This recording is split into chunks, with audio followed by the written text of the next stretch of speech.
Let's go. Welcome to the Soul Fam podcast, where we expand your personal universe. I'm Diana Marquetta, and in each episode, Soul Fam co-founder, co-creator Lexi Strummer-Solden and I interview the world's most rising and longtime experts in consciousness, spirituality, entertainment, healing, and science. From Earth's dimensions and dimensions way, way beyond. On the Soul Fam podcast, our frequencies are high and your heart chakras will open as these powerful voices of today share cutting-edge research, profound experiences, and valuable knowledge for your world in this out-of-this-world, thought-provoking, envelope-pushing interviews that could only take place right here on the Soul Fam podcast.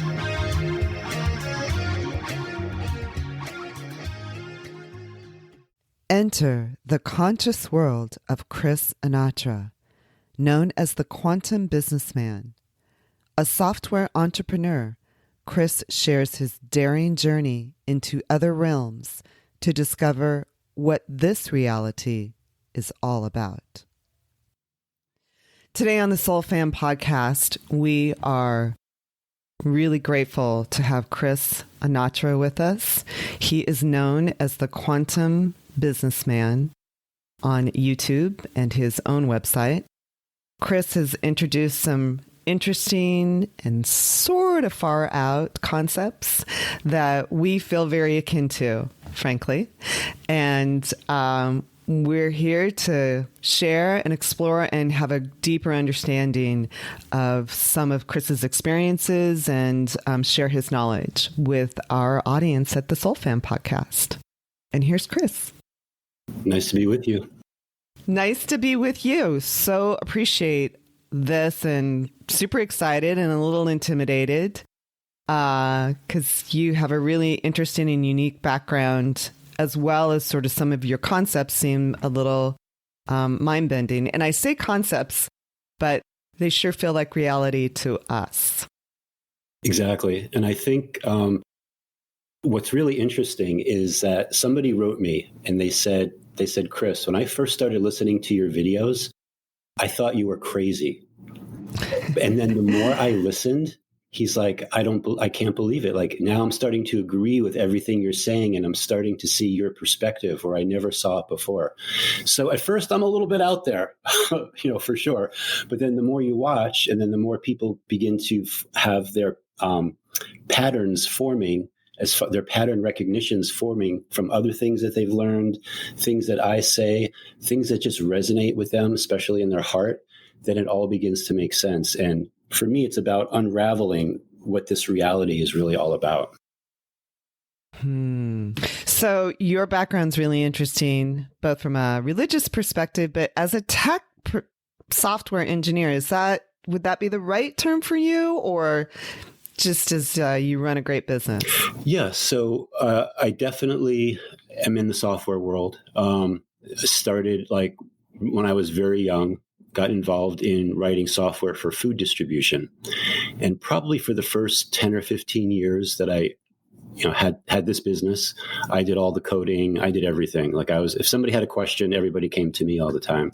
And then more recently, I've been able to delegate all that. I don't do any more coding anymore. I've got teams of programmers that do different things. And the focus, like I said, is all about, it's in the supply chain, and it has to do with distribution of food, and it has to do with, bringing that, technological advances to that, which is an industry, believe it or not, a lot of it has been way behind the times. And, now they're starting to make leaps and bounds as far as food traceability goes and so forth. But that's one part of my life. So one part of my life is figuring out the best way to move like a pallet of avocados from point A to point B. And then the other part of my life here is talking about reality and consciousness and how these Mandela effects tie into it all. They sort of seem like they cross-reference each other. Yeah, they do. They do. Absolutely. Could you share with us how that sort of came to your consciousness or how you became aware of all that? Yeah. So for myself, these things started to become more aware to me, probably beginning towards the end of the year 2016. There were things that started to happen that I couldn't make sense of. Like things that I knew to be true and a fact were no longer that way. They're called Mandela effects, obviously. And for me, they started happening in my industry with clients. So clients would, question the software and having a bug because people would say, what happened to my Stouffer stovetop stuffing? It doesn't exist anymore. And why did your software change it to Kraft? And I'd be like, I don't understand. What are you talking about?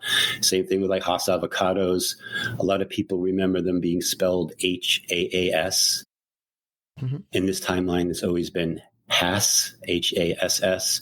So things like that were affecting my software.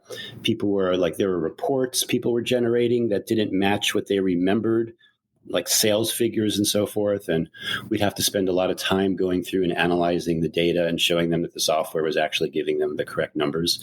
So that type of stuff started entering my reality. And then other things started entering my reality too.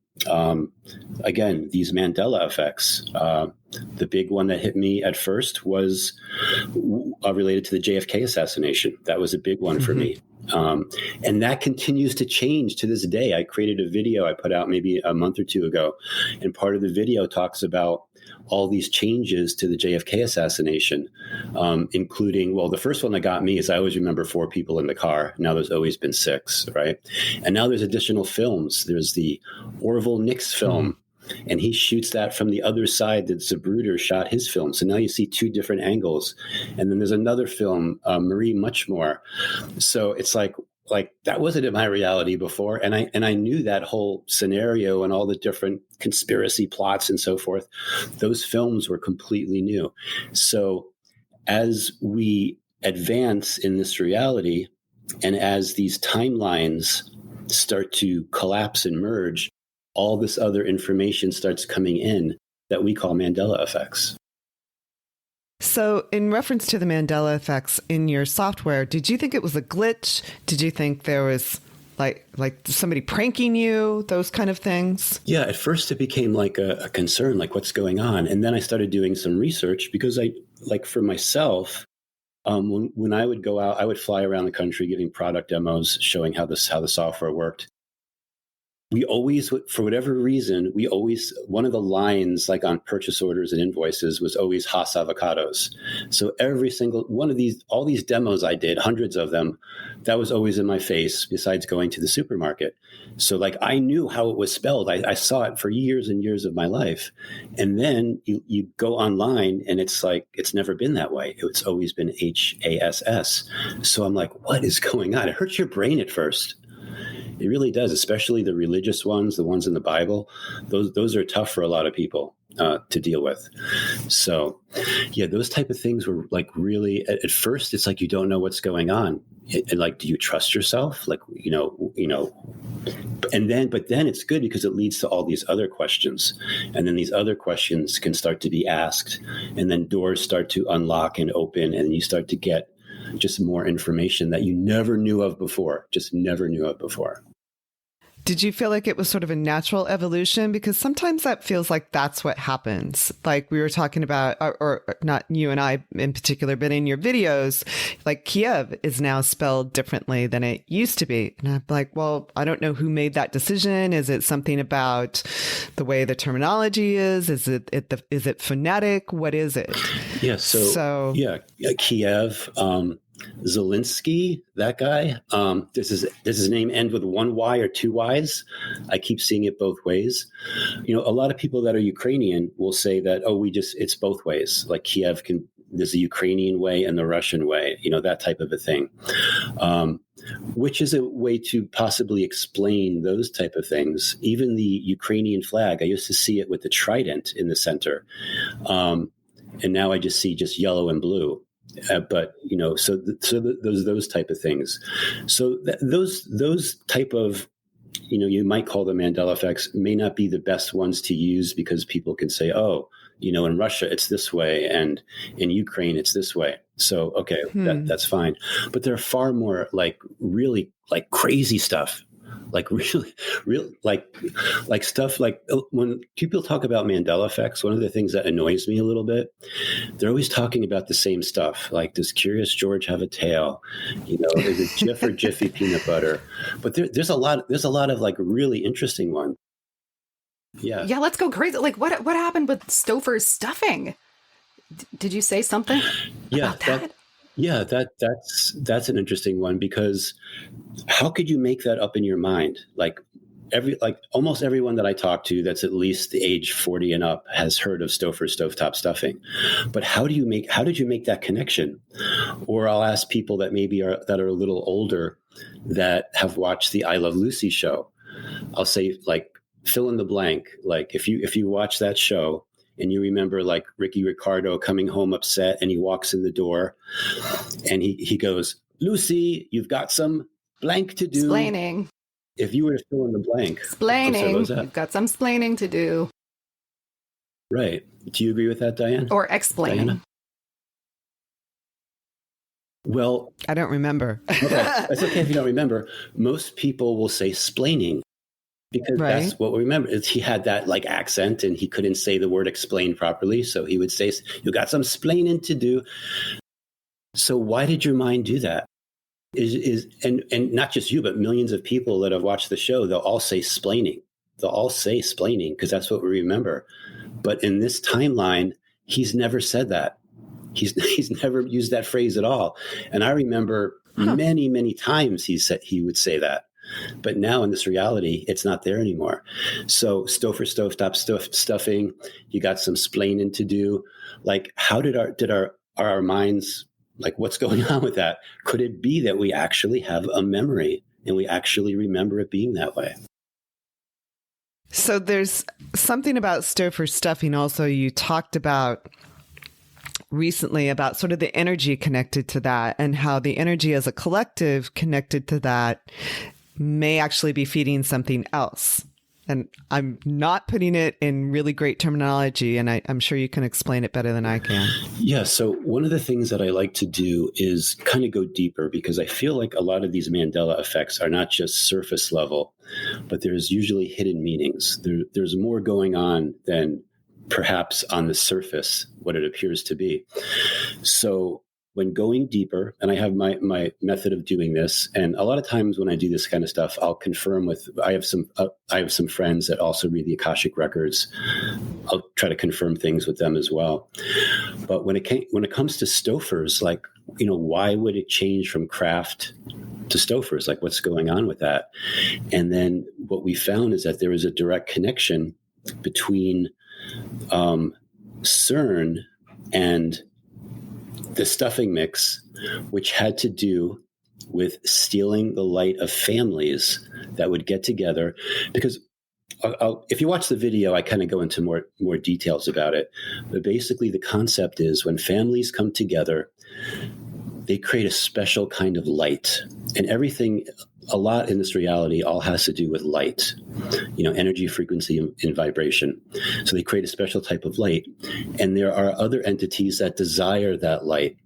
So there was a particular time period where I believe that CERN had the ability to cause Mandela effects. And there was even like a picture of one of the scientists at CERN who was holding up a sign that said, bond number one Mandela. And if you look up who the first James Bond was, his name was Nelson. So people were putting that together with, like, CERN was creating Mandela effects, and to some extent, something was going on where they could do that. So is it possible that there was an exchange made where, using genetically modified ingredients that's in the stuffing mix, is it possible that when families consume this at Thanksgiving, because that's one of the times, at least in the United States, where when people are getting together as a family, it's usually on Thanksgiving. That's the traditional time. So is it possible that using genetically modified ingredients, that light could be siphoned from the families to another source, who benefits from it? Well, CERN and whatever they're doing.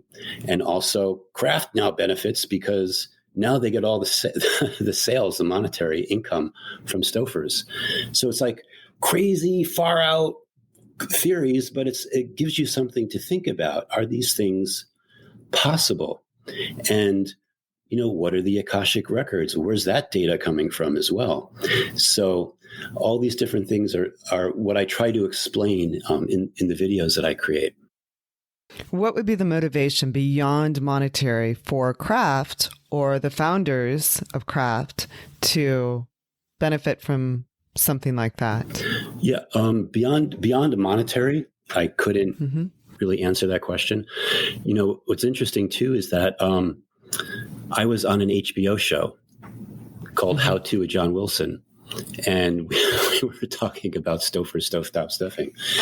And what Kraft has now done is they've actually removed the logo from the box. So if you buy stovetop stuffing, you can't easily see who makes it anymore, because I think it could have been some confusion going on there. Like, this was supposed to be stove. The box design looks the same. Everything is exactly the same, but just the logo is removed. So besides monetary, on one part of this, I can't comment on. There could have been other things involved. I bet you have a theory about it. Actually, when you start looking at stuff like that, it starts to get like a little dark. And sometimes I try to be like, I'll read into it to a certain extent that it's like, I don't really want to know anymore. I don't want to know anymore. Because there are elements of this reality that are not of the light, so you kind of have to like pick the frequency you want to stay in and keep resonating there. Right. So let the darkness be the darkness. But you can still sense it. I mean, it feels that way, having worked, in a corporate job, not recently, but within the past 15 years, working in a big metropolitan area. You feel it if you're at all empathic, So you feel if there's just sort of like this overbearing, sort of oppressive energy. And I was thinking when you were talking, what motivation would Kraft or someone like that have? I guess if you're a vampiric entity, maybe your motivation is just to keep feeding yourself. I have no idea, but I was trying to picture what a sort of corporate vampiric entity would look like. And I was like, what am I talking about? I used to work in Century City. I know exactly what it looks like, and it's just sort of, it's interesting because as somebody who has always been plagued by these sort of night terrors, things like that, perceived energetic attacks, which may or may not be real. And I've got my own little toolbox of defenses that work and sometimes don't work.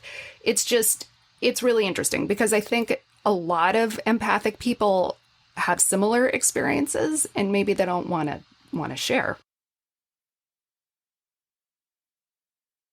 Yeah, I agree. And a lot of it is about sharing too. Like even me as a business person, I've gotten a lot of like pushback for like sharing my views, especially publicly. But it's almost like one of those things where I feel more driven to do it. And then people that are not really interested in it, they're not gonna watch it anyway. Like I think it literally will hurt them to like, they'll be like, I can't watch any more of this. This is like way too out there. And I even had like clients that approach me and they're like, Chris, stop talking about your conspiracy theories and just focus on your software. But but it's something I enjoy doing. It's something that I enjoy like putting out there and, helping people to wake up. Right, exactly. Hey, and the software still works, right? Software still works, exactly. It's dependable. Exactly. Avocados are still being delivered, so we're all good. Yep. Yeah. Well, so talking about CERN, I think in our community, there's probably some questions about what CERN really is and what that's potentially serving. Certainly interesting on every level. But I've had several people approach me and ask me what my perception of it is. And I'm curious what yours might be. Yeah, well, first of all, there's a lot of scientists at CERN that are like completely oblivious to the things that I might say or what others might say. Like they're actually doing the scientific work that they believe that they're doing. And then there's other aspects of it where, it's something else that has to be considered. For example, there's the whole concept of something called a magic circle, where you can create a portal. And is it possible that these cyclotrons like CERN, and by the way, CERN in Switzerland gets all the heat, right? Because they're the big one. But there are many hundreds of other CERNs around the world, a lot, much smaller, but there are many of them, usually at universities and so forth. So is it possible that these are technological magic circles creating portals? Why would they want to do that? Where are they creating the portal to?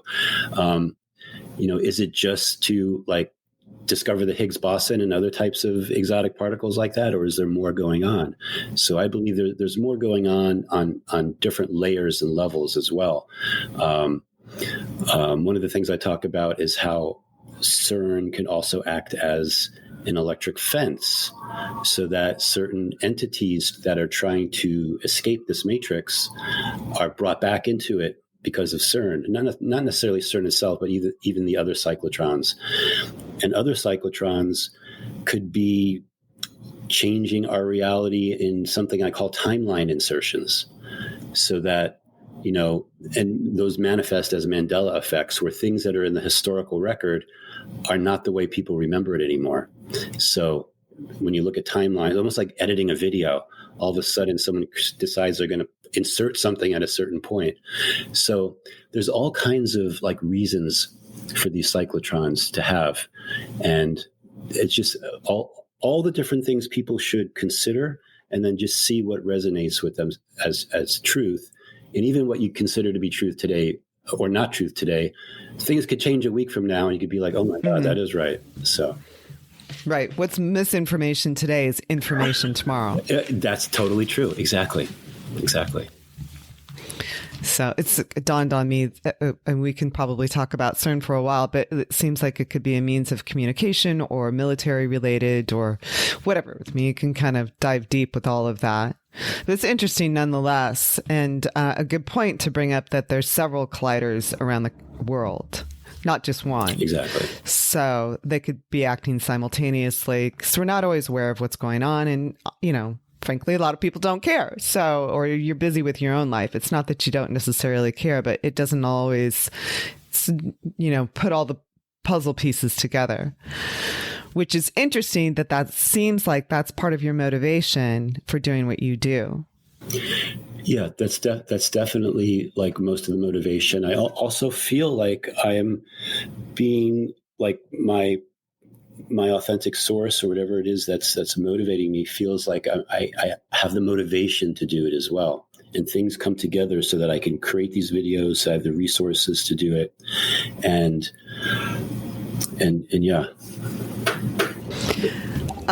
So since Lexi and I actually both work in the entertainment business, it's hard to miss in your videos that you use a lot of excerpts from television and movies and different media sort of sources. And I'm curious if you feel like those are points of reality or inspiration, or if there's some other motivating source for you to use that. Does it just help you explain some of the concepts? Yeah, it's all part of soft disclosure, and it's all part of the way that our reality works. We have to be told things on a certain level. It's almost like you take a 1,000-piece puzzle that has a contract on it, and then you take all the pieces and all the pieces scatter everywhere. You can still put them together and read what the contract says. So someone could say, the contract was always there. You just never put the pieces together. So it's the same thing with so much in the movies and in the entertainment, whether it's the movie The Matrix, or there's so many other movies. There's a movie called Jupiter Ascending, which a lot of people call it should be a documentary, the way the reality works here. There's just so many different things that we're always being given the clues to, but part of our mind is like, oh, whoever wrote that must have had really good imagination. That's what it must be. It's just make pretend. That can't possibly be real. All these different like far out concepts, but could they be real?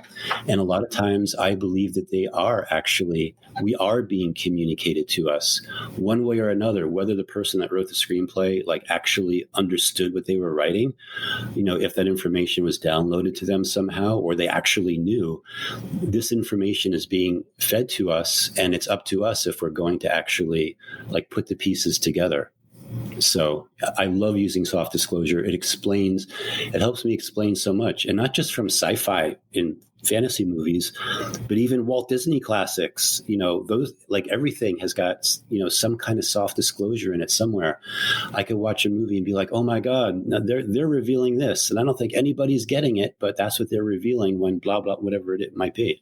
So I feel that's an important part of how I like show what I'm talking about. So, soft disclosure, can you expand on that? Well, it's the opposite of hard disclosure. So hard disclosure, in your face, this is the way it is. There's a book you could read, like some kind of an authority. It's agreed upon. That's more of like what you consider a hard disclosure concept. Soft disclosure is that it's there, but it's like questionable. Like, I don't really know if this movie about cloning could actually be real or not, but it's a good plot, those type of things. So soft disclosure is revealing information to you in a soft way so that it could be easy for your mind to reject it or accept it as a possibility. Well, in the industry, we say if you want to change the world, make a movie. Yeah, okay, that makes sense. So, and is it because just talking about information in general, is it because our minds can almost grasp a concept or an understanding or a truth of something in a softer, more imaginative way than actually being fed the hard, cold facts? Yeah, exactly. Same thing with comedy. Sometimes you can say something in a way that's like funny, that brings people's defenses down, but you're still bringing the point across, and then people are still getting it in a way that they're not immediately blocking the concept from you. So do you think there's any motivating force behind all of that, potentially? Or is it just kind of going back to like, hey, that was somebody's brilliant idea? Yeah, I mean, the motivating force is to show, what reality is about. And there's this whole unseen world that's all around us. Just because we can't see it doesn't mean that it's not there. And all those things get revealed this way. Is it to shift us as a collective then? That's what the attempt is. And there's always been soft disclosure. I think even if you go back hundreds of thousands of years, there'd be paintings, or somebody would have wrote a book about something, those type of things. So there's always been ways for people to get it. But now more than ever, it's all around us. And why do you feel like now more than ever it's happening? Because I think we're actually living in a very special time. I think that anyone that's been around since the year 2020 would know that things are changing and becoming obvious as to what governments are doing, so forth, what's going on with our scientific community, big pharma, all these different things that before kind of were very easy to put under the rug, very easy to put under the carpet. Oh, that's just a conspiracy theory, blah, blah, blah. But and people are actually waking up. They're like, oh, this doesn't make any sense. They said this, and now they're saying this, and then this. I'm observing that, and then even the whole concept of the word government in Latin, govern means to control, and mente means the mind. Like the word government literally means mind control. And then even our I have videos where I at least touch on it. They talk about the concept of speech and how we talk, double speak, and giving us we'll say something, but it has another meaning. So if I were to call you an adult, do you know what adult is? DOLT.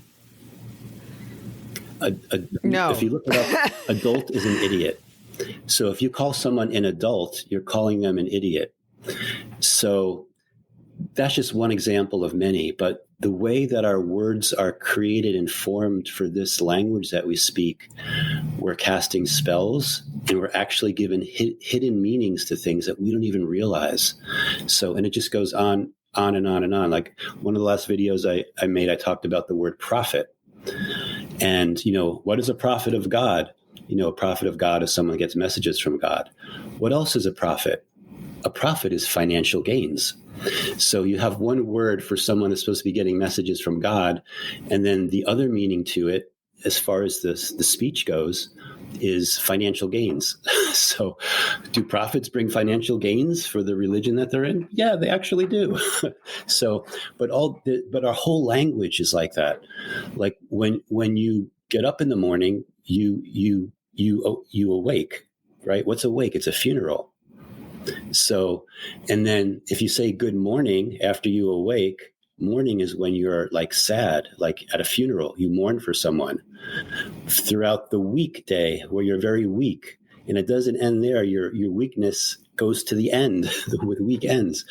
So all these different concepts, like everything, we are programmed hard to like have our reality appear the way it is in all these different aspects. Our language, things that we watch on television, programming, like we're actually being programmed through the internet as well. There are all these things that are happening to cause us to believe that this reality is the way it is. And then when we try to break free of it, it's so hard because the double speak that we're speaking and so forth. So all these type of things, it's not just me talking about these things, other people talk about these things as well. So it's something that's growing more and more and more. And that's what we need. We need the 100th monkey effect. So we need to get to the 100th monkey after the 99th, where a certain amount of people begin to realize that reality is not what we think it is. And then it creates this mass thing where the whole world starts to understand that concept as well. But you got one side trying to awaken us and another side trying to damp us down with fear everywhere you go. Fear of this, fear of that, fear, like whatever. So we've got these two different factions going back and forth, trying to create whatever outcome that they have for their agenda. I think a lot of people... Okay. Yeah. So I was just going to say a lot of people are in the in-between phase. I think they're starting to come out of the wheel, and then, but they're sort of attacked by that fear. And I think the idea of, a word is a spell. That's something that I hear all the time in the tarot classes that I take. It's just one of my hobbies that I enjoy. And so I think that people would have you actually do have some power over your reality. And I think people have experienced that with maybe the positive effects of affirmations and things like that. So if somebody is feeling disempowered and fearful by what's going on, how can they take a step in your opinion, how could one take a small step towards feeling more empowered or feeling like you've got more control over the words that you're using and the reality that you're creating? Yeah, so that's a hard one, but I will say too that once you do begin to break free of the what's going on as far as fear goes, things don't frighten you anymore. It's like being in a bad abusive relationship. Like if you don't do this, this is going to happen. And at first you might be like, oh my God, I better listen to this person, whatever's going on. But then when you begin to realize that there's nothing behind it and you're being controlled, like we begin to realize that you're actually being controlled by fear, by something or someone that does not actually have the true power to do something, it begins to change the equation and it makes you stronger. So one step at a time, it makes you stronger and stronger. And then it becomes blatantly obvious, like, oh, now they're doing this. Now they're trying to scare us with this. Now they're trying to scare us with that. So it's like one step at a time. But the first step is always like, is that little breakthrough. Like, wait, this doesn't make any sense. And when people for themselves start looking in, whatever the subject might be, then they begin to like make a steady progression. So you're right. There's a lot of people that are on that path. They're kind of going up the stairs and they're making that progression as they're going up, and they're raising their frequency. Because that's the other part of it too. When you start to break free of the fear factor, your frequency starts to change. And all of a sudden, the things that you were attracted to before, you may have no desire for anymore. Like, why did I ever do that? Or why was I ever involved in X, Y, and Z? So your whole life begins to change. So all these things that are happening, I think is actually a big blessing in disguise for a lot of people. Otherwise, they would have been stuck in their life, doing the same thing, always having doubts about X, Y, Z. That can't be true. Conspiracy theory, whatever. So we're definitely on that path going forward for a lot of people. Do you feel like a lot of this is actually conspiracy theory? Or do you think that even exists? Yeah, really, what is a conspiracy theory? Like that whole concept is, basically for me, it's like, have we been misled? Have those that know the truth, that were involved in something, done things to cover it up so that anyone that questions them, oh, you're just a conspiracy theorist. Oh, that wasn't a UFO. That was swamp gas. You're crazy. Those types of things. And a lot of people are like, oh, you're right. That must have been swamp gas. I can't even believe what my own eyes show me. So, but then it's, again, like I said, when you begin to break free of those things and to break free of like trusting yourself, even with these Mandela effects, so many people are like, oh yeah, I must have misremembered that. It was always magic mirror on the wall. I don't know why I ever thought it was mirror on the wall. Silly me. And because people can prove it to you. They can prove it to you that it was always magic mirror on the wall, because that's what it was in this timeline. So those type of things. It's about trusting yourself. So can we talk a little bit about collapsing timelines or timeline shifting? That's something that, I feel pretty strongly about, but it's still even hard for me to understand. Yeah, the whole concept of like, what is a timeline? What is reality? There was a movie that came out called Everything Everywhere All at Once that a lot of people are like, they've been given the clue as to like what that could be with that woman. I think her name was Eleanor. She owned a Chinese laundromat. And is it possible that in all these other timelines, based upon decisions that she made, there was a timeline branch? So like in one timeline, for example, her father didn't want her to get married to this particular guy who she wound up marrying and having this Chinese laundromat. But in another timeline, she listened to her father and didn't marry this guy. And then she started an acting career, and she became like a martial artist, famous actress. So people are, so that was like a nexus point. That was like a timeline branch split. So basically the concept is that all of these different life decisions that you're making, you could go either way on a lot of them. And it depends on which choice you made for the timeline that you're in. You could have made choice A, and that would have branched off to this timeline. Choice B branched you off into this one. So is it possible that we're experiencing all these different timelines, and then now, for whatever reason, these timelines are starting to merge, and from that you get, not only do you get Mandela effects, but you get the concept of doppelganger effects, which are interesting as well, because that's happening to me a lot. It seems like when I visit different places, somehow people know me, and I'm like, how do you know me? And they get mad at me. They're like, Chris, you don't remember me? Like in Los Angeles, you own this restaurant and blah, blah, blah. You'd always give us the best table. And I'd be like, what are you talking about? I'm an East Coast guy. Like, I haven't been to Los Angeles in forever. And then they get mad at me because I think I'm making it up. So, yeah. So those types of things, could they be evidence of timelines collapsing and merging to bring us onto what's called the golden timeline? And the golden timeline is the opposite of the chaos timeline.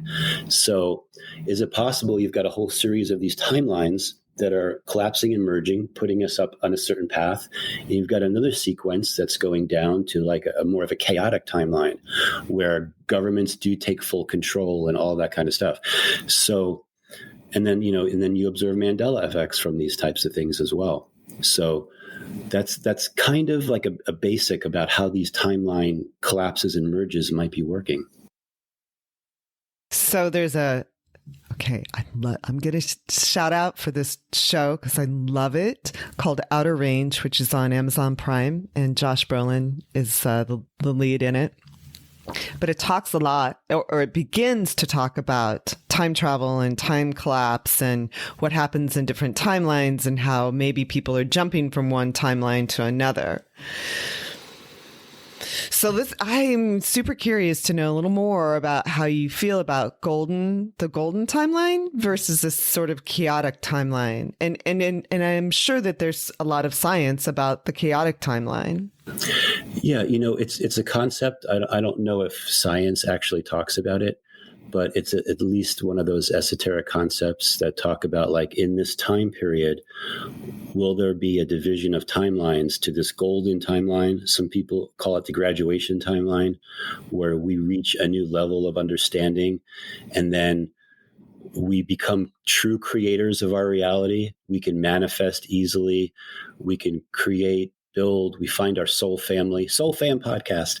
we find our soul family, which is probably one of the most important things that we do, because that helps break the matrix, because we're never supposed to find our soul family.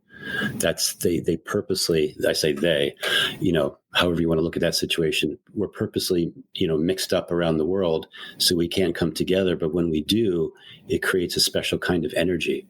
So, and then there's like signs about the golden timeline.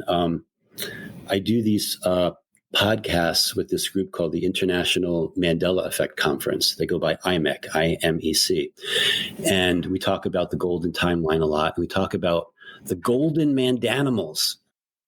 So, first of all, what the golden mandanimals? Yeah. Wait, is that a mascot, or are those T-shirts? No, it's what it is it's a well, first of all, what's a mandanimal? A mandanimal is a Mandela effect animal that people have not seen on the timeline before. All of a sudden, it's an animal. It's always been there. And you look at it and you'd be like, what? I've never seen that before. And then the golden mandanimals are these mandanimals that are appearing that shouldn't be gold in color, but they actually are.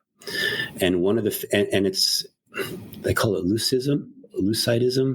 It's not albinoism or anything like that. It's actually a true thing. One of the ones right at the top of my mind is the yellow penguin, or the golden penguin of Antarctica, where all of a sudden this penguin appeared that was pure gold color. Fluke of nature, or a sign that we're on the yellow brick road, or, in the whole Wizard of Oz type thing, are we on the right path to bring us to the golden timeline? And there's literally all these examples of these golden mandanimals that have come into our reality. Little like the last unicorn, which was our previous podcast to this. The last unicorn. Okay. There's, I'm just looking this up right now. There's the golden penguin, the golden bat, the golden cardinal, the golden mongoose, the golden owl, the golden possum, the golden raccoon, the golden turtle, all these very interesting creatures that are gold. Could they be signs that we are on the path to the golden timeline? Would that also suggest that we're operating on a different frequency, so therefore their evolution or their adoption of that sort of golden hue may have something to do with the kind of frequency and timeline that we are potentially or are living on? Absolutely. Yeah, it's all about the frequency. Absolutely. Frequency, and also giving us a physical representation of something that we could say wow, I haven't seen that before. Yet another golden animal has come onto the timeline. One that came into my reality a couple of days ago, or last week, was the golden wombat. I'm really? Really? Yeah. Wombats. Yeah. That's really interesting. There's the golden metallic horses of Mongolia. These are horses that are they look like they're gold, like bright metal, metallic gold. I've never seen these things before. So yeah, they're all over the place. Well, being a horse person, that means I'm going to head off to Mongolia soon. Cool. That's super interesting. I am curious too if that has to do with our own DNA. If there's an evolution in our own DNA that has some sort of connection with the frequency changes. Absolutely. So that we elevate, from our interior as well. Exactly. Yeah. So when it comes to DNA, our DNA is obviously very special. It's who we are. It's how we're created. I say it's how we're rendered into this reality. Like software, our DNA is how we render ourselves here. And as our DNA is changing, and there's different things that are changing our DNA, the sun, there's a lot of very interesting solar activity. I'm one of those people that are always looking at the sun and what's going on with the sun, and we're definitely in a special time. Then when the sun gets quiet, it allows more cosmic radiation to hit the earth, from out, not the sun, because it's not giving us as much of that, while Earth's magnetic shields are lowering, which is allowing more of this light to come into our reality and for things to change and to activate us even more. And sometimes if we're in the sun too long, possibly we might get burned. And that usually just means we're getting too much of a download. We need to back off, let ourselves adjust to it. But I don't know about you, but lately when I go in the sun, I was in Spain the other month. I spent almost the whole time in the sun. I didn't get burned at all. And everyone's like, you got to get sunblock on, blah, blah, blah. I didn't get burned at all. So there's different ways I think the sun is starting to affect people, even the color of the sun. Some people call it a Mandela effect, but a lot of people remember the sun being a golden yellow color. And now it's more of a whitish color. And could that be another sign that we have different types of exotic DNA upgrades being sent to us, from the sun? So all these are puzzle pieces. Here's a piece here. Here's how does this one fit into this one? So I like solving these puzzles in this Earth game that we're in. That's a very cool way to put it. The Earth game. Yeah. Do you feel matrix. Do you feel like our Earth game is part of the greater universal game? I think the whole universe is watching us. So you might see so many people listen to your podcast. I think the numbers are much, much higher than you would even imagine. Because I believe that, they say all the world is a stage. I believe that we're all on our own stages. And especially in this Earth game that we're in right now, there's also different layers of players. And I talk about that as well in my videos as well.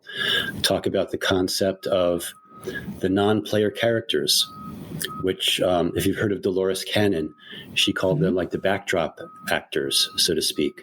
So these are people that are around us that I don't want to call them soulless, but that's basically what they are. They're very easily to be manipulated and so forth, but they're there to add flavor and more stuff to the game, so to speak.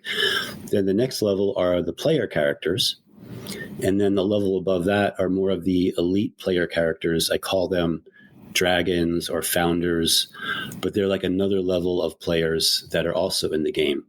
So there's these different levels that you can look at, and there's movies that Free Guy, I think was the movie with Ryan Reynolds, where he's playing a part in a video game, and he discovers that he's a non-player character. And then I talk about how there's this sequence, there's 24 levels of non-player characters, and if they can advance above the 24, then they can become a player character themselves. So is this crazy talk, or could there be some truth to these types of movies that are trying to reveal what reality is, if only we could listen and pay attention and connect the dots? Well, this sort of makes sense. In the gaming world, you sort of enter different levels, and by competing, you're allowed to move to a different level. So you sort of evolve each time. Exactly. You get to another level, you get all these upgrades, you go through all these other challenges and so forth to make sure you're okay with that being at that level. And then if you can advance, you can go up, and then it's more challenges. But yeah, it's like a level as you're raising your frequency. The matrix is always like testing you to be like, okay, should you be at this level? Let's throw some stuff at them to see how they react, etc. Because you're always being observed. I know it's going to sound crazy, and everyone thinks their life is private, but you're always being observed, and you're always seeing how you're reacting to things, and the matrix is always responding to that. So, yeah, I think the Earth. Oh, sorry. I think the Earth game is a lot harder than. Can you guys hear me? Sorry, I just had to shift positions. The Earth video game is harder than the Nintendo Switch games that my son plays because he doesn't have his memory wiped before he starts each game and forget that he's actually playing a game. So I would say, starting from a place of almost complete memory wipe with maybe these like little tiny threads of what am I doing here again that you maybe follow and then don't follow again for years and years. I mean, it's so funny. I was just on Nintendo customer support with my son this morning. Like, what is customer support for Earth Game? Is it meditation? Is it Akashic Records? What do you think?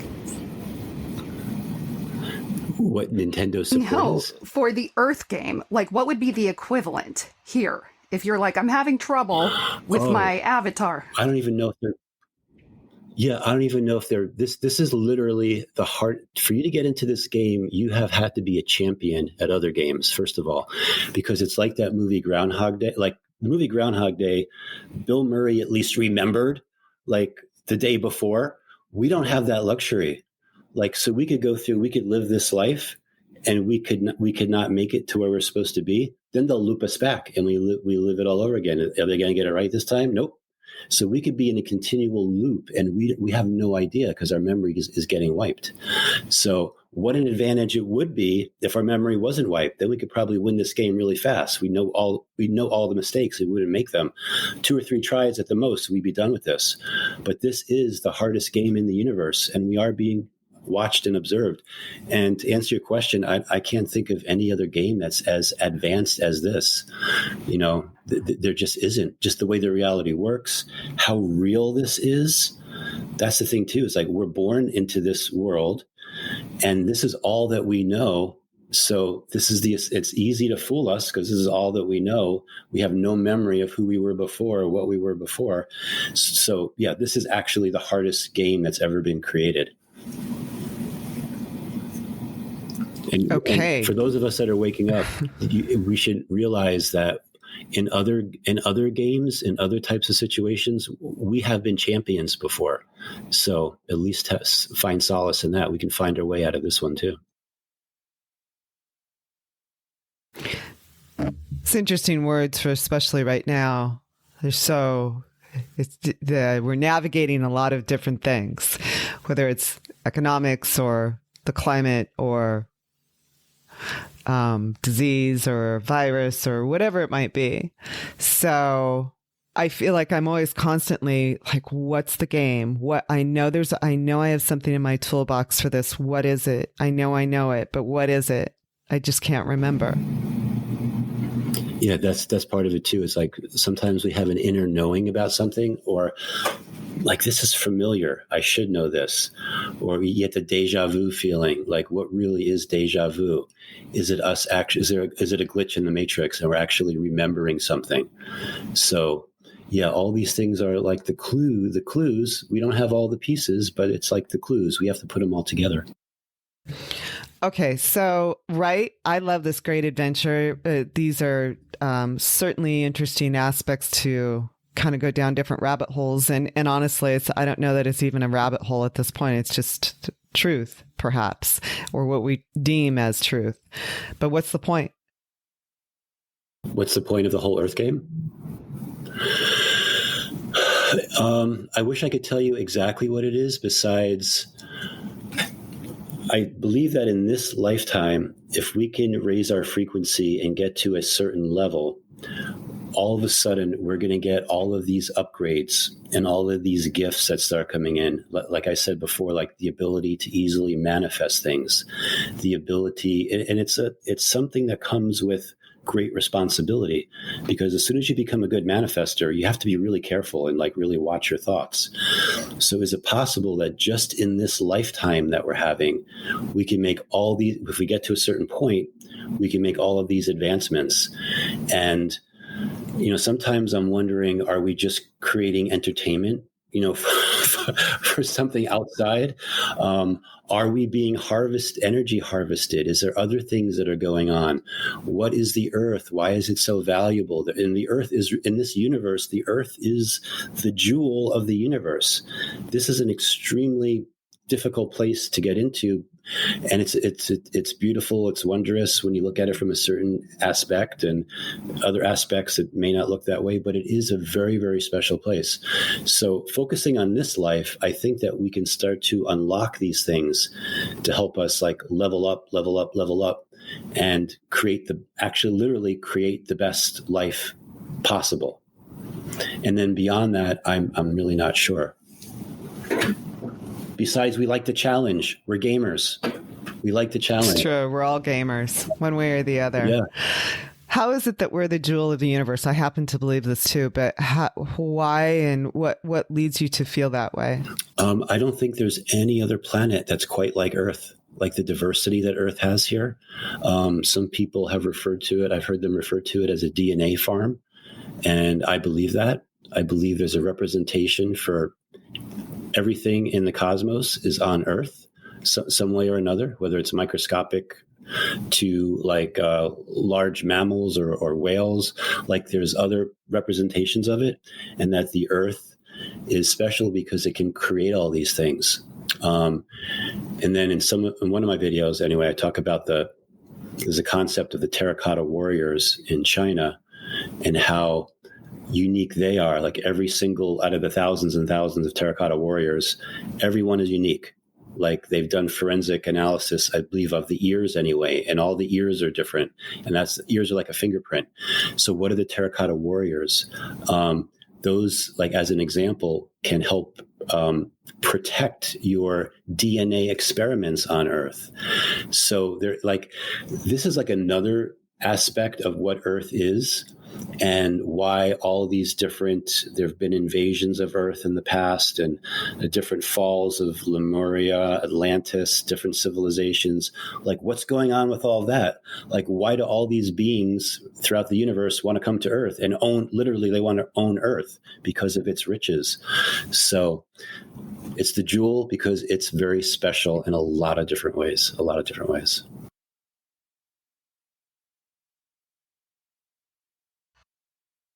I think we're kind of honored to be on this planet at this time. So it's interesting, though, however, in the sense that I think there's a concept that they're a more advanced life and more advanced life outside of us. So it's interesting that, that we are potentially the pinnacle of not the pinnacle of the universe. That's probably not the way to put it, but that we have so much to offer, if that makes sense. Yeah, the Earth is extremely special. Extremely special. Do you guys ever wonder, like, hey, they let us back in? How, like we got kicked out of a bar or something? I feel that way sometimes. I just have to remember that I am lucky to be here. Like, yeah, I don't know. Don't know what I did last time, but I think I pissed some people off. And here we go again with, the next chance. And it sort of speaks to karma, and if you believe in it, which I do in general, and reincarnation and that kind of thing.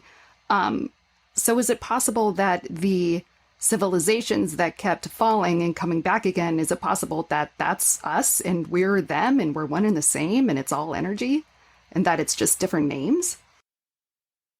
Yeah, that's a very good point. And that relates directly into reincarnation, like, which I never believed reincarnation. That's ridiculous. How could that possibly be? And then as I've been like going through my process of like awakening and connecting the dots, I'm like, of course, there has to be reincarnation. This is not our first rodeo, so to speak. We've been through this many, many times. And a lot of us, especially those of us that get together and talk or we somehow have interactions with, have been through these cataclysms before. Like we probably knew each other from Atlantis, first fall, second fall, third fall, Lemuria, like that whole civilization, all the drama they went through.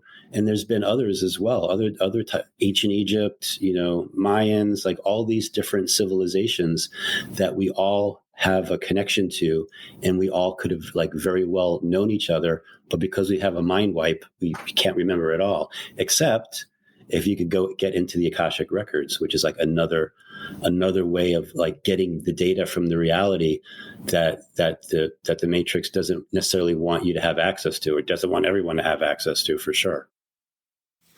So if we've all been connected before, we've all served our roles in different civilizations, what's the point of all of us connecting together now? To get it right this time, basically, so that we don't make the same mistakes we did before. Let's say we were enemies before, and someone was on one side of the argument and someone was on the other. Who's right, who's wrong doesn't really matter at this point.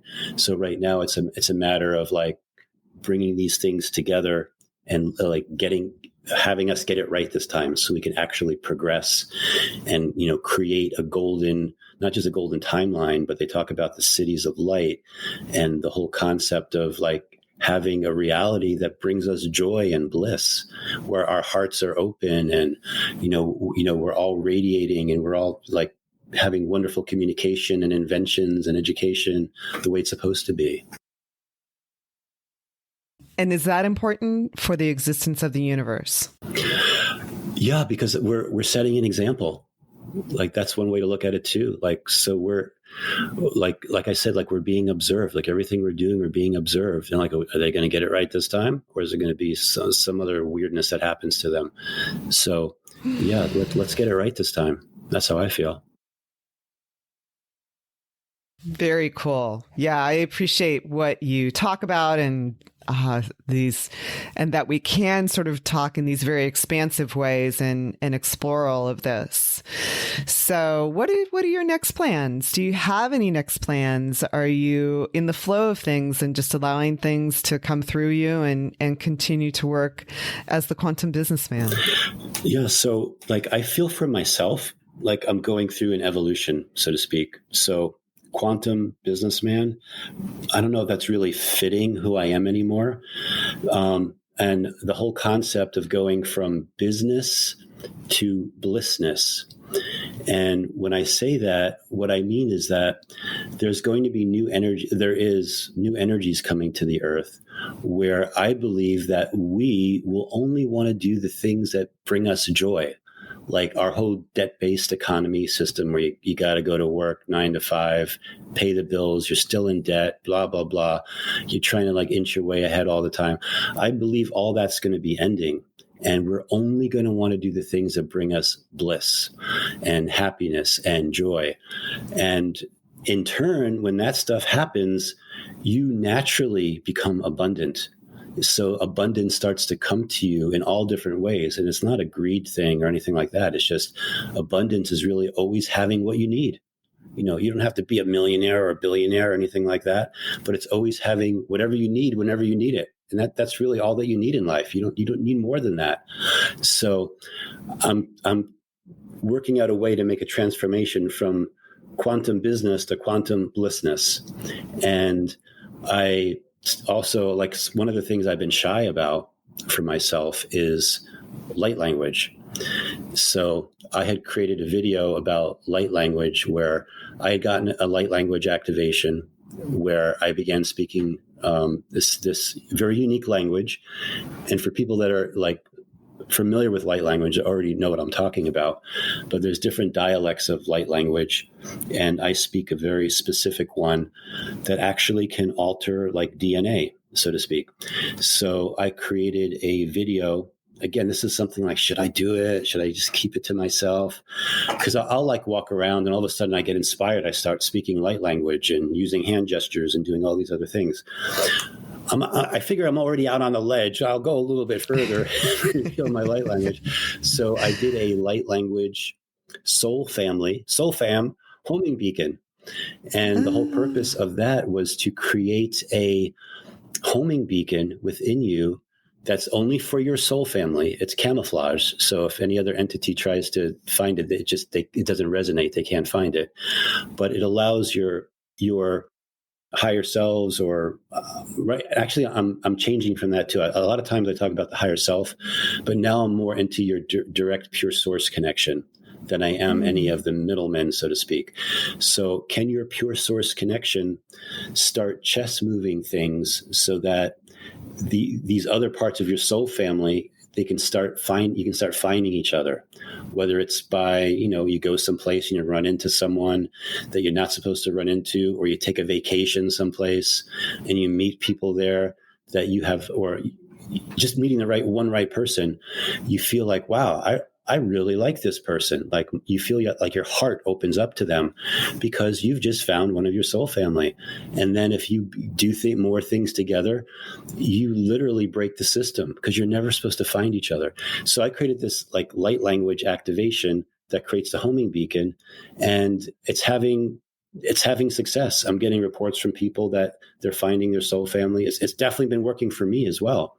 So there you go. And I'm working on, I've created a list of these different types of light language activations that I want to do. The next one I'm working on, like actually right now, is a heart expansion light language activation, because your heart is one of the most important parts of who you are. It's got the biggest electromagnetic field. Your heart has its own neurons. You have a heart brain. And that's actually that connection about how your pure authentic source can actually communicate with you. So activating those neurons, the mitochondria in your body, there's more mitochondria, I think like 3,000 to 5,000 mitochondria per cell in your heart, which is crazy. The next one that has, I don't think even nearly as much of that is your brain. So what are these mitochondria, these powerhouses of the cell? Like they're all related to that. And then what happens if you can expand your heart by removing blocks? A lot of us have gone through life and we have different experiences and we put up a block. We have a bad relationship. This happened. Oh, not going to let that happen to me again. Block. Or this happens or that happens. Block. So part of it too is to remove those blocks so that your heart can expand and you can get pieces. Like they say, like, that person stole a piece of my heart. Maybe they literally did. Like they didn't know it, but maybe they literally did. And to get those pieces back and remove the blocks and expand the heart. Because once you do that, then your power really grows. Then you really start to manifest things in your life that weren't there before. So that's an example of something else that I'm working on. I've got like a list of these other activations that I want to do as well, kind of share them with the world. That's very cool. Do you know can you share with us what the specific dialect is? We're pretty familiar with light language. Okay. Yeah. The dialect I speak is something called Hebrew. Oh. It's very ancient. It's angelic. It originated in part of the galaxy called Lyra, or called the Cradle of Lyra. And it was not supposed to be spoken in this time period. Like for myself and others that speak it or will begin to speak it, like they'll get activated. This will break the system just with that. Like this will, people that like watch me when I do it, they're like, oh my God, I see all the fire letters and the codes swirling around you. So the dialect I speak is very ancient and it's very angelic, and it wasn't supposed to be spoken. And when people hear it, they're like, oh, it sounds like a combination of French and Hebrew is like the big thing that I get. But it is one of the original languages that was spoken on Earth as well. So. Oh, wow. That's really interesting. Where did that come from? Where did Hebrew come from? No. The Hebrew language. How did you confirm that was one of the original languages on Earth? Yes. Or was that something that was channeled to you? No, it wasn't. Well, part of I'll get information and I'm always testing, is this actually true? So The way it initially came to me is I have a friend and she speaks light language, and that's all her thing is. She has she does sessions with people and light language for everything. And she's like, let me hear your light language. So I started talking to her. Within 10 seconds, she's like, you're speaking Hebrew. And then I'm like, well, what is Hebrew? And then she starts explaining to me what it is. And so then I'm like, is this true? And then like, even the way, like when you read the Akashic records, I call it knowingness, like information starts to flow. But I want to make it clear too. You mentioned the word channeling, like I don't channel. I don't. It's from my pure, authentic source. So the information that comes through me is from that. It's not like I'm talking to some alien on a spaceship or something who's channeling me like what to say. It's not that at all. And it's part of what's called knowingness. And then so the knowingness flows in, information, thoughts start to come into your mind that you would have never heard of before. Like, why am I thinking about that all of a sudden? So that's kind of the concept, but it started with someone who was like totally convinced as soon as I started speaking it exactly what it was. And this woman too, she interprets other people's light language. So it'd be like, oh, you're speaking Palladian. Oh, you're speaking Arcturian. Or, oh, you're speaking in an insectoid type language or something like that. So there's all very diverse out there in this universe with the different dialects. But I appreciate that you specified about channeling as well. So I appreciate that because I think there can be some confusion over light language and where it actually comes from. Exactly.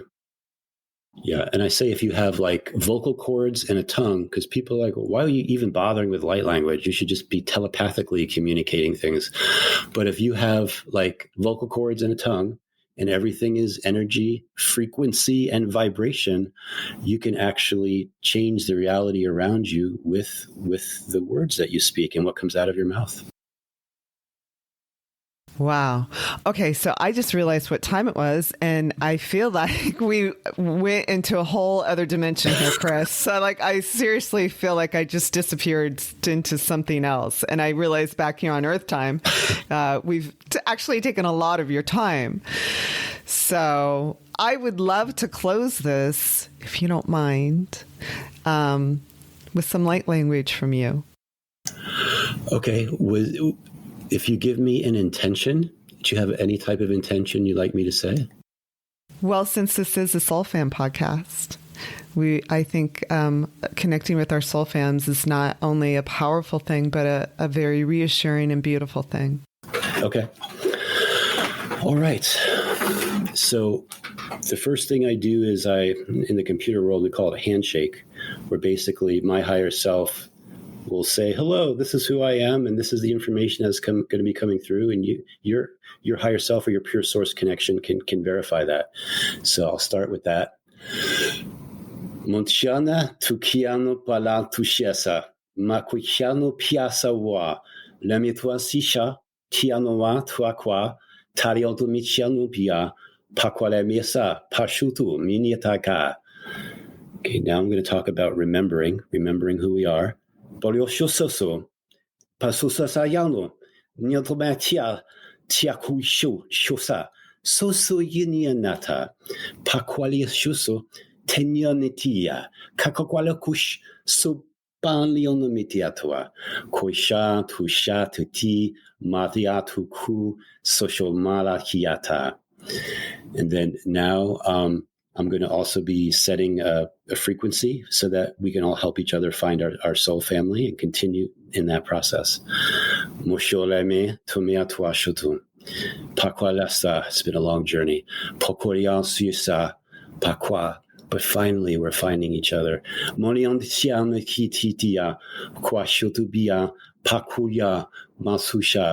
Remember the power that we have all together as one. We're all part of Source, just of different fractals.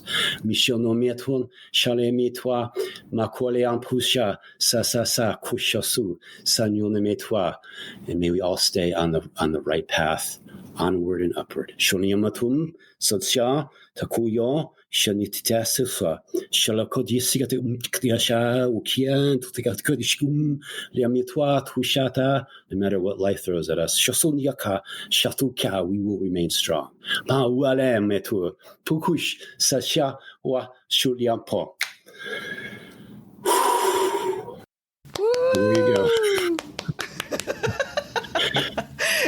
Are we your first? Is this the first time you've done this on a podcast? This is absolutely the first time. Absolutely. Wow. Thank you. Yeah. We are Thank you. honored. That was beautiful. That's awesome. Thank you. Thank you. I feel like I'm home. You are. You just have to remember. Awesome. Okay. How can people find you? How do we find your website? How do we listen to you? Are you doing any public speaking engagements sometime soon, out of curiosity? Yeah, I don't have anything like that planned, but I could definitely see like more public speaking, abundance, light language type things. Because a lot of people are always asking me about abundance and how they can get abundance in their life. And so I want to talk about that more. And that could be more, better in a format where, it's a public type thing. I have a website called quantumbusinessman.com, which I need to completely revise. Go there at your own risk. It's basically all my videos. There's a link on there. All my videos are listed. You can find me on YouTube under Quantum Businessman. 2 words, Quantum and Businessman. You start to discover some of the content that I have. A lot of people, like I said, when you start watching, you'll be like, who is this guy? What's he talking about? But then the more you watch, it's like, oh, he might have a point about this. So yeah, those are right now the 2 best ways to reach me. Okay. Awesome. Well, I appreciate it. Are you going to be offering anything sort of one-on-one or as groups? I'm just curious. Yeah, I have a friend, Sean Bond, who I do podcasts with, and he's been talking to me a lot about doing like group meditations.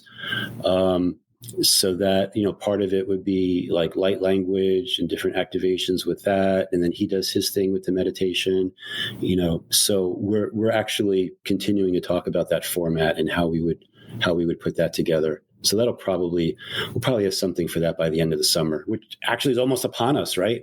We've got another month or so, and then bye-bye, summer. Yeah. Back to football season. Anyway, well, we are so appreciative. I mean, beyond appreciative. And I don't think there's enough words in the human language right now for this moment that you shared with us. Thank you. It's my honor. Our honor. Thank you for joining us for this episode of the Soul Fam podcast.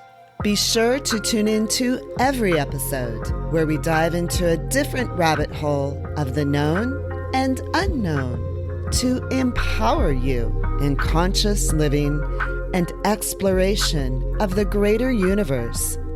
We hope you leave each episode with a little stardust in your hair and inspiration in your heart. With love from your Soul Fam.